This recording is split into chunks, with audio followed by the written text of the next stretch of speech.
그래서 정확하게 이게 왜 생기냐, 2차 세계대전, 1차 세계대전 때 엄청 많이 진단이 됐어요. 안쪽으로 이미 털뭉치들이 자리를 잡고 있는 거여서 내과적으로 치료를 할 수 있는 방법이 없어요. 그래서 이렇게 모손왕이 조금이라도 진행된 경우에는 저도 항상 이 방법으로 수술을 하고 있습니다. 카리다키스 수술 방법은 어떤 방식으로?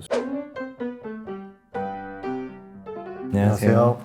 고영의 윤상민. 박현중입니다. 우리가 종종 외래주를 보다 보면 이제 꼬리뼈에 종기가 나서 오는 사람들이 꽤 많아요. 근데 이런 분들이 그냥 단순하게 뭐 모낭염, 표피낭 이런 것도 있을 수는 있겠지만 꼬리뼈 쪽에는 모소낭이라는 질환들이 생기는 경우가 상당히 흔합니다. 그래서 오늘 우리 박현중 선생님은 같이 이제 수술을 하면서 모소낭에 대해서는 전담을 해서 수술을 다 맡아서 하고 계세요. 그래서 오늘은 이제 모시고 모소낭에 대해서 자세하게 알아보도록 하겠습니다. 모소낭이 도대체 뭡니까? 한자로 풀이를 하자면요, 모소낭이 이제 털모자에다가 보금자리 소 그리고 주머니 낭자를 씁니다. 그래서 말 그대로 털들이 둥지를 튼 주머니라는 뜻이에요. 이게 모소낭이라고 하는데 진짜로 털이 나와요? 고양이 키우신 분들은 고양이들도 이제 가끔씩 본인 털 핥고 나서 우액 하는데 이제 털뭉치가 나오잖아요. 그 정도로 뭐 어마어마하게 나오는 건 아닌데 그래도 요 정도까지는 뭉치 다발로 나오는 경우가 심심치 않게 있습니다. 옛날에 울다 웃으면 어디 털 난다고 하는데 모소낭 있는 사람들의 성격적인 특성이 있나요? 자주 우는 그런 성격이라든가 뭐 그런 건 없습니까? 미안합니다. 우리 PD님이 시켰습니다.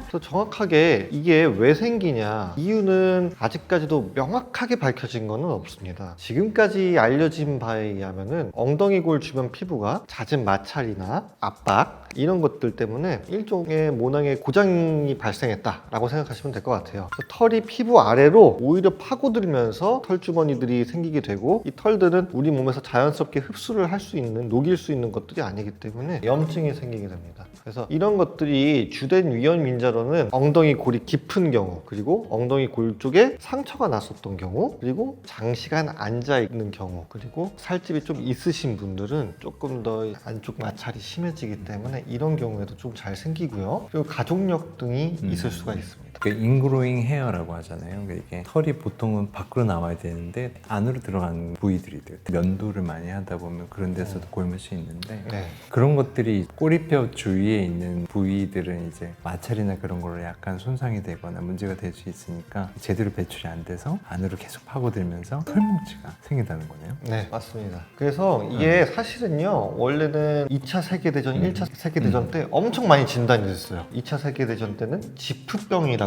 이름이 붙여졌어요. 지프가 미국의 그 군용차로 많이 쓰였잖아요. 군용차들이요, 엄청 승차감이 안 좋고 통통통통 튀고 그러잖아요. 그래서 지프 군용차를 타고 덜커덩 하다 보면은 꼬리뼈에 지속적으로 압박이 가고 충격이 가고, 그러다 보면 국소적으로 상처도 생기고, 그러다 보니까 모소낭이 생긴 미군들이 엄청 많았던 거예요. 그래서 지프병이란 별명도 있는데, 아무래도 그런 마찰이 잘 되는 직업적인 부분, 그런 게 있다면은 모소낭이 좀 잘 생기는 것 같습니다. 그렇다면 치료는 어떻게 될까요? 기본적으로 이제 염증이 생기고 안에 고름집이 생기는 거라서 수술하는 수밖에는 없습니다. 안쪽으로 이미 털뭉치들이 자리를 잡고 있는 거여서 내과적으로 치료를 할 수 있는 방법이 없어요.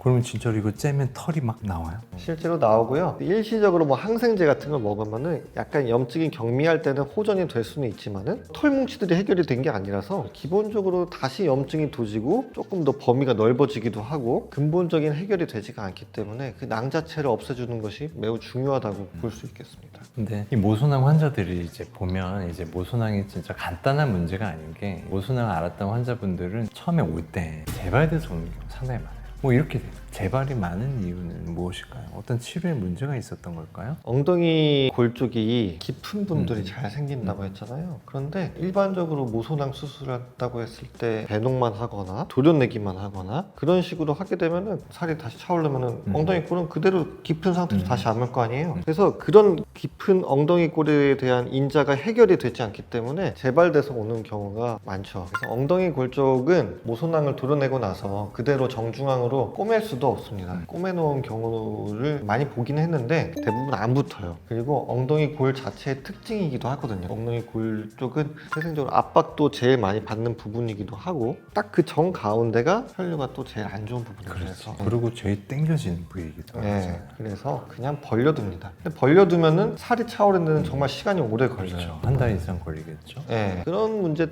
때문에 모소낭 수술에서는 최소 침습법 수술이라고 핏 피킹이라는 게 있어요. 이게 뭐냐면은 우리말로는 문제가 되는 원인 구멍만을 이제 도려내고 안쪽은 도려낸 구멍으로 슈렉 같은 거 넣어서 긁어내고 그렇게만 소파를 해내는 최소 침습법 수술이 있기는 한데요. 심하지 않은 모소낭에서는 첫 수술로 시도해 볼 만은 하긴 해요. 근데 이것도 사실은 근본적인 해결은 아니기 때문에 2번이고 3번이고 계속 수술을 해도 계속 재발돼서 고통받으시는 분들도 엄청 많이 봤어요. 결국에는 핵심은 푹 꺼져 있는 엉덩이 골 자체를 약간은 거상시키는 수술 방법이 근본적인 해결 방법입니다. 그래서 표를 보시면은 전 세계적으로 이 표가 이제 모소낭에 대해서 각가지 수술 방법으로 수술했을 때 통계를 분석한 메타 분석 연구 결과표입니다. 전반적으로는 20년간 추적 관찰을 했을 때 60%나 재발을 한다고 돼 있어요. 60%면 거의 재발할 거라고 생각해도 된다는 거네요. 맞아요. 그래서 각각 자세하게 살펴보면은 단순 절제만 하고 1차적으로 봉합을 했을 때는 10년 추적 관찰을 하면은 32%의 환자가 재발을 하고 20년 추적 관찰했을 때는 67.9%. 이제 단순하게 배농만 했을 때 5년 추적 관찰한 시점에서 이미 40%가 넘어간다. 또 아까 말씀드린 그 최소 침습법 수술, 핏피킹 이게 그 최소 침습법 수술입니다. 종종 환자분들 뭐 검색해 보신 분들은 뭐 집스시 수술법 이런 것들도 여기에 해당되는 수술법인데 이 방법에 대해서는 이제 5년까지의 추적 관찰 결과밖에 없긴 하지만은 15.6%라고 되어 있습니다. 그래서 이 표를 보시면은 제일 재발률이 낮은 수술법이 어떤 거라고 되어 있나요? 카리다키스? 전에는 많이 들어보지 못했던 약간 생소한 이름의 수술이네요. 10년 추적 관찰에서도 한 2.7%, 뭐 5년 기준으로는 1.9%면 가장 낮네요.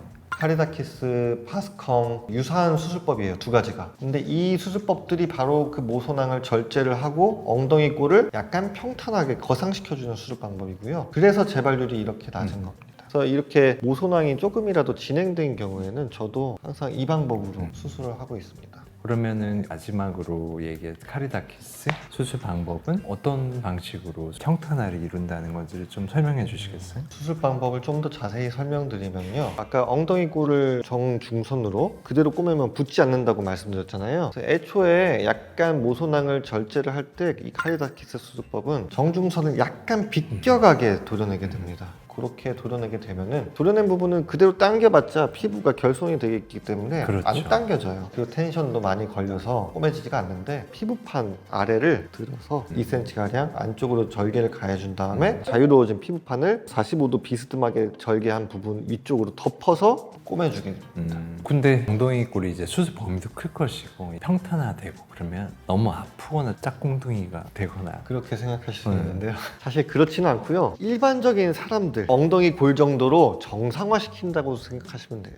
모소낭 환자분들 많이 보시면은 많이 웅푹 꺼지는 분들이 많거든요. 그래서 그런 것들이 정상적인 수준까지 올라온다고 보시면 되고요. 다만 이제 흉터는 약간 비껴나서 10cm 정도 조금은 깁니다. 보통 엉덩이 골에 정상적인 분들도 붉게끔 선이 가 계신 분들이 대부분이잖아요. 그래서 그것과 유사하게 남아요. 그리고 저희도 흉터를 신경 써서 실밥 자국이 남지 않게 꼼꼼하게 녹는 실로 꼬매드리기 때문에 약간 그냥 붉은 선 정도? 오히려 이게 열어놓고 긁어내면 이제 살쪄서 아무는 데는 거의 한 달 걸리잖아요. 그렇죠. 그런데 이렇게 카리다키스 피판술을 하게 되면은 다 꼬맬 수가 있으니까 다 제거하고 꼬맬 수 있어요. 일주일이면은 상처가 충분히 단단하게 붓고요. 크게 뭐 불편하거나 뭐 통증도 거의 없고 일상생활하는데 지장이 없으십니다. 그래서 특히나 모소낭 재발 때문에 고생하시는 분들은 이렇게 피판술을 사용해서 거상하는 수술법들을 하게 되면은 또다시 재발하는 것을 예방할 수 있으니까요. 이전에도 모소낭 때문에 수술을 했는데 또 재발했어요. 이런 분들은 카리다키스 피판술 적극적으로